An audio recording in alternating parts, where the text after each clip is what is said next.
लग्न तेव्हाच टिकते जेव्हा तुम्ही काही तडजोड करता. पती पत्नीच्या नात्यात चढ उतार तर होतच असतात. मात्र लग्नानंतर योग्य पद्धतीने हे नातं सांभाळायचं असेल तर स्वामी समर्थांचे काही उपदेश नक्कीच तुम्हाला मार्गदर्शक ठरू शकतील. अनेक जण स्वामी समर्थांचे भक्त आहेत, तर जीवनाचे सार आपल्या आयुष्यात वापरल्यास पती पत्नीचे जीवन नक्की सुखाचे होऊ शकते.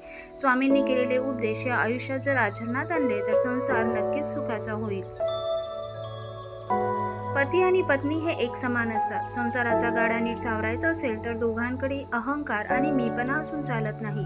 स्वामी नेहमी सांगतात, मीपणा दूर ठेवा आणि विश्वास आपल्या पदरी जपा, तर कधीच अपयश येणार नाही. दोघांनी एकमेकांवर विश्वास ठेवला, अहंकार जपला नाही तर नक्कीच संसार सुखाचा होईल. पती आणि पत्नीने एकमेकांसह संसारात कसे राहावे जेणेकरून आयुष्य चांगलं राहतं. स्वामी समर्थ नेहमी सांगतात, कर्म करत राहायचे, त्याचे फळ कधी ना कधीतरी मिळतेच. कितीही संकट आलं तरीही एकमेकांचा आधार पती पत्नींना असतो. जीवनाचे सार समजून संसार करायचा, हेच नेहमी स्वामींनी सांगितलं आहे. संसार म्हटलं की सर्व काही आपल्याला हवं असं चालत नाही. कधी पतीने पत्नीसाठी तर कधी पत्नीने पतीसाठी त्याग करणे गरजेचे आहे. यामधून केवळ आत्मानंद अथवा आनंदच प्राप्त होतो. एकमेकांसाठी ही गोष्टी केल्याने प्रेम वाढते आणि त्यागातून एकमेकांबद्दल किती प्रेम आणि आदर आहे याचीही प्रचिती येते. त्यामुळे स्वामींनी त्याग करा, आत्मानंद मिळेल असं म्हटलं आहे. जीवनात कधी दुःख आले तर आपले दुःख आणि वेदना जगाला सांगत फिरण्यापेक्षा आपल्या जवळच्या व्यक्तीला अर्थात पतीला व पत्नीला सांगा, जेणेकरून त्या दुःखाचा बाजार मांडला जाणार नाही. पती आणि पत्नी हे सुखदुःखात एकमेकांना आधार देतात. तेच एकमेकांचे साथी जन्मभर असतात. त्यामुळे एखाद्या दुःखातून बाहेर पडण्यासाठी त्यांनाच आधार असतो. लोकांना दुःख कळल्यास त्याचा बाऊ होण्यास वेळ लागत नाही, असंही स्वामींनी सांगितलं आहे.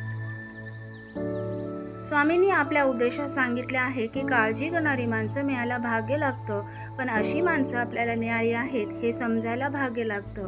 हेच आपल्या नवरा बायकोच्या नात्यात शोधावं लागतं. लव्ह मॅरेजमध्ये माणसं ओळखून लग्न केले जाते, मात्र जुळून केलेल्या लग्नात मात्र सर्व गोष्टी मनासारख्या होतातच असं नाही. त्यामुळे चाचपडत का असेना पण आपल्याला लाभलेली माणसं ओळखावी लागतात, तरच संसार सुखाचा होऊ शकतो.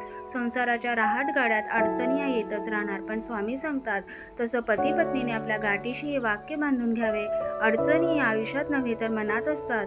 त्यावर ज्या दिवशी विजय मिळवाल त्या दिवशी मार्ग आपोआप निघेल. जोपर्यंत पती पत्नी आत्मविश्वासाने, प्रेमाने आणि आदराने एकत्र राहतील तोपर्यंत कोणत्याही अडचणीतून मार्ग काढत सुखाचा संसार करू शकतील. स्वामी समर्थांचे अनेक उपदेश आहेत, मात्र सुखी संसार करायचा असेल तर हे महत्त्वाचे उपदेश तुम्ही पाळायलाच हवेत.